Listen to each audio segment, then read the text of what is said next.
Look, I want you to sit down, grab a pen, and listen to me very carefully. Because what we are going to talk about today is the absolute difference between living your golden years with peace of mind, or waking up at 75 years old in a cold sweat, terrified that you are going to outlive your money. When you are planning for a 30-year retirement, the single biggest question that keeps you up at night is, how much can I actually afford to pull out of my accounts every single year without running out? For decades, the financial industry handed you one simple answer, the 4% rule.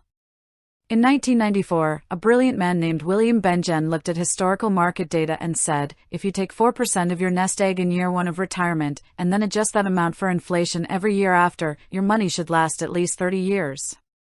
And for 30 years, everybody treated that rule like it was carved on stone tablets. It felt bulletproof. It gave people a sense of security. But I am here to ask you the tough question, is the 4% rule still safe for you today? Or is following an outdated rule blindly going to wreck your retirement? Let's talk about the fear that nobody wants to admit out loud. You spent 40 years sacrificing. You worked hard, saved into your 401(k)s, built up your Roth IRAs, paid off your mortgage, and gave up vacations so you could have a comfortable retirement. But now that you're standing on the edge of that retirement cliff, you are petrified. Why? Because the world today looks nothing like it did in 1994. Inflation spiked, interest rates swung wildly, healthcare costs are skyrocketing, and stock market volatility is at an all-time high. If you retire with $1 million portfolio and pull out $40,000 in your first year, what happens if the market crashes 20% in year two? You aren't taking 4% anymore out of what's left, you're taking out a much larger chunk of a shrinking pie. That is called sequence of returns risk, and it is the absolute silent killer of retirement portfolios. If you hit bad market years right at the beginning of your retirement while blindly pulling out fixed inflation-adjusted cash, you can destroy your principal so fast that even a massive bull market 10 years later can't save you.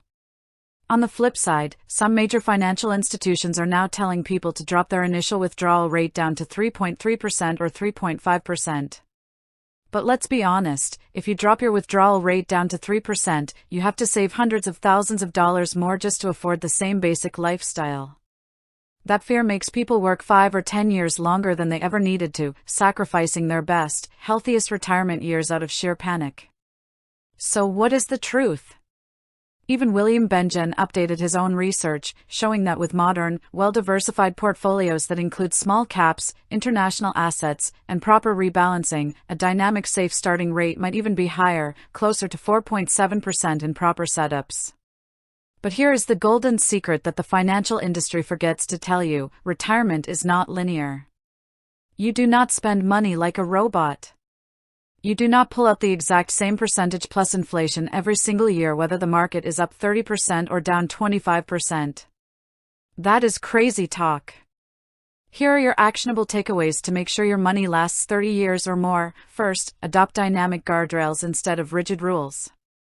When the market has a great year, you can enjoy a slight spending raise or take that extra vacation. But when the market takes a dive, you must have the discipline to trim your discretionary spending by just 5% or 10% for a year or two. That small adjustment alone protects your principal and extends your portfolio's life for decades. Second, separate your mandatory expenses from your discretionary expenses. Your essential needs, housing, food, utilities, healthcare, should be covered as much as possible by guaranteed income sources like Social Security, pensions, or fixed annuities. Your investment portfolio should primarily fund your wants, travel, hobbies, gifts for grandkids. When your portfolio only funds what you want rather than what you need to survive, market downturns don't panic you because you can easily flex your spending. Third, maintain a 2 to 3 year cash reserve buffer. Do not keep all your money tied up in stocks and bonds where you are forced to sell at a loss during a market crash just to pay your electric bill. Keep cash in high-yield savings or short-term treasury bills.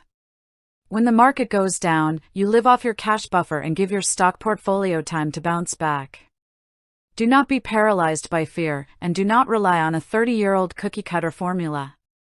Stand in your truth, understand your numbers, build a flexible income plan, and protect yourself so you can enjoy every single second of the retirement you worked so hard to earn.